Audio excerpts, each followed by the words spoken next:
Assembly సమావేశాల్లో నీటి యుద్ధాన్ని ఎదుర్కొనేందుకు అధికార కాంగ్రెస్ సిద్దమవుతోంది. ప్రజాభవన్లో కృష్ణా జలాలపై నీటిపారుదల శాఖ మంత్రి Uttam Kumar Reddy PowerPoint presentation ఇవ్వనున్నారు.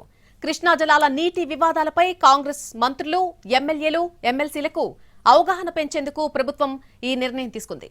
ఈ ప్రెజెంటేషన్ కు సీఎం రేవంత్ రెడ్డితో పాటు మంత్రులందరూ హాజరు కాబోతున్నారు. అసెంబ్లీలో రేపు కృష్ణా జలాలపై చర్చ చేపట్టాలనే ఆలోచనలో ప్రభుత్వం ఉంది.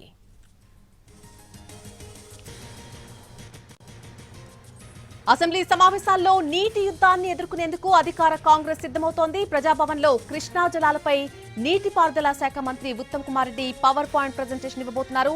ఈ ప్రెజెంటేషన్ సంబంధించి పూర్తి అప్డేట్ మా ప్రతినిధి చారి అందిస్తారు. చారి, రేపటి నుంచి తిరిగి అసెంబ్లీ సమావేశాలు ప్రారంభం కాబోతున్నాయి. గడిచిన వారం రోజులుగా తెలంగాణలో నీటి కేటాయింపులు కావచ్చు, ఎవరి హయాంలో ఎంత దోపిడీ జరిగింది, నీటి దోపిడీ అనేటువంటి అంశానికి సంబంధించినటువంటి చర్చ జరుగుతుంది. వరుసగా బీఆర్ఎస్ పార్టీ కేసీఆర్ బయటికి వచ్చినప్పటి నుంచి పాలమూరు రంగారెడ్డి ఇష్యూని తెర మీదకి తీసుకొచ్చారు. దాని తర్వాత సీఎం రేవంత్ రెడ్డి సీరియస్ గా రియాక్ట్ అయ్యారు. పాలమూరు రంగారెడ్డికి సంబంధించి నీటి కేటాయింపుల్లో గత ప్రభుత్వం ఏదైతే నిర్ణయాలు తీసుకుందో, ఏదైతే ఒప్పందాలు తీసుకుందో దాన్ని మాత్రమే కొనసాగిస్తున్నా తప్పితే కొత్తగా కేటాయింపులకు కానీ తెలంగాణకి ఇచ్చినటువంటి నీటి వాటాన్ని తగ్గించుకోవడం కానీ ఇలాంటి అంశాలు ఏవి కూడా తెలంగాణ ప్రభుత్వం ఒప్పందాలు కానీ దానికి ఒప్పుకునేటువంటి ప్రసక్తి కానీ లేదు అనేటువంటి అంశాన్ని స్పష్టం చేశారు. అసలు రాజకీయపరమైనటువంటి కామెంట్లు చేయడం కంటే అసలు ఎవరి హయాంలో ఎంత కృష్ణానదిలో దోపిడీ జరిగింది, నీటి దోపిడీ జరిగింది, అలాగే గతంలో ప్రభుత్వం అధికారంలో ఉన్నటువంటి వాళ్ళు గోదావరి నీళ్లని రాయలసీమకి తరలించుకోపోవచ్చు అని చెప్పింది ఎవరు, ఇలాంటి అంశాలన్నింటినీ కూడా జనం ముందుకు తీసుకువెళ్లాలనేటువంటి ఆలోచనతో ప్రభుత్వం ఉంది. దాంట్లో భాగంగానే సీఎం రేవంత్ రెడ్డి అసెంబ్లీ సమావేశాలలో బీఆర్ఎస్ నాయకులు చేసినటువంటి ఆరోపణలకు సంబంధించినటువంటి విషయాలన్నింటి మీద కూడా ప్రజలకు క్లారిటీ ఇవ్వాలనుకుంటున్నారు.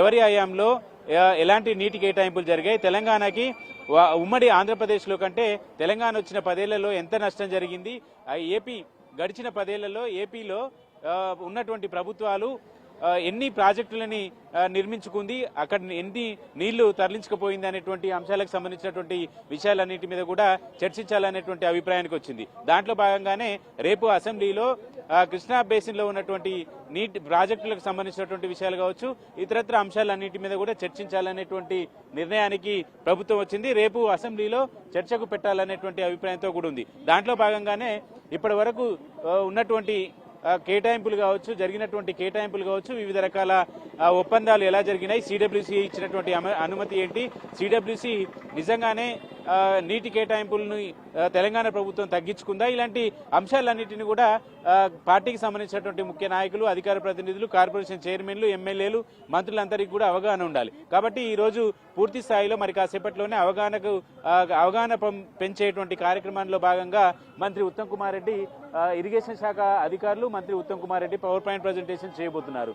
అందరికీ అవగాహన కుదిర్చడంతో పాటుగా రేపు సభలో అన్ని అంశాల మీద కూలంకషంగా చర్చించాలనేటువంటి అంశాన్ని కూడా ప్రభుత్వం సీరియస్ గా తీసుకుంటుంది. కాబట్టి మొత్తానికి కృష్ణా బేసిన్ లో జరిగినటువంటి అంశాలు కావచ్చు, అలాగే గోదావరి బేసిన్ లో నీటి కేటాయింపులు, అలాగే గోదావరి బేసిన్ లో ఉన్నటువంటి నీళ్లు తరలిస్తున్నప్పుడు అప్పటి ప్రభుత్వం ఏం చేసింది అనేటువంటి అంశాలన్నింటినీ కూడా డాక్యుమెంట్లన్నీ కూడా బయట పెట్టాలనుకుంటున్నారు. ఇప్పటికే మంత్రి ఉత్తమ్ కుమార్ రెడ్డి పాలమూరు రంగారెడ్డి ప్రాజెక్టుకు సంబంధించినటువంటి విషయం కావచ్చు, అలాగే బనకచర్లకు సంబంధించి సిడబ్ల్యూసీ ఇచ్చినటువంటి అంశాలు, సిడబ్ల్యూసీలో జరిగినటువంటి చర్చలు, సిడబ్ల్యూసీ కనీసం ఫీజిబిలిటీకి సంబంధించినటువంటి సర్వేకు కూడా ఒప్పుకోలేదు అనేటువంటి అంశాలకు సంబంధించినటువంటి డాక్యుమెంట్స్ అన్నింటినీ కూడా బయటకు పెట్టారు. వీటన్నిటినీ అందరికీ అవగాహన పెంచడంతో పాటుగా శాసనసభలో రేపు ప్రతిపక్షం నుంచి వచ్చేటువంటి ప్రతి విమర్శకి కూడా ధీటుగా ఎదుర్కోవాలనేటువంటి ఆలోచనతో ప్రభుత్వం ఉంది. కాబట్టి అందరినీ సంసిద్ధం చేసేటువంటి పనిలో ఉన్నారు. ఇప్పటికే మంత్రులందరితో కూడా సమావేశమైనటువంటి ముఖ్యమంత్రి ఈ అంశాలన్నింటి మీద సభలో ఎలా